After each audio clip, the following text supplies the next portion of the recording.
Yo, Rap, kumusta? Dumadami na sila no? No?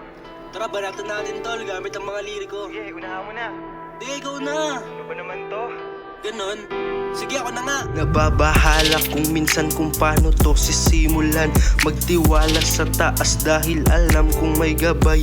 Nagtiwala sa proseso na aking nilalakaran. Patuloy lang lumaban ng pangarap ug sukuan. Sinira ang aking sarili na nag-iisa.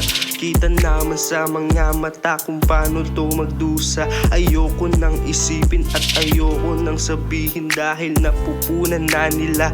Nung nakitang nag-iba na magpakabuwaya sa mga mata nila. Mga matang may pahiwatig na ito'y inggit. Kunyaring tutulungan ka pero Sila na yung sarili sa laban na kahit na dehado pero kakasa hindi ko hinayaan na puksain ang puot kahit pa nilamon ng mga mapang mata.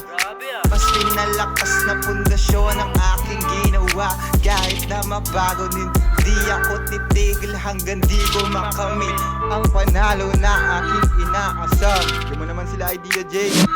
Ang sulat na to para sa paglalakbay ng pagtitiwala sa ating mga sarili at paniniwala sa proseso, kasabay ng pagharap sa inggit at hindi tapat ng mga tao sa paligid. madaming tinig ang humihila pababa sa bawat hakbang ko. Duda ang aking dala-dala. Sabi ng iba hanggang dito na lang daw ako. Laban lang kahit napapagod na ang puso ko. Nagtiwala lang sa laban na aking nasimulan. Sa sipag at tiyaga alam kong may patutunguhan. Bawat luhay may saysay din, dahan-dahan man ang proseso. Ako'y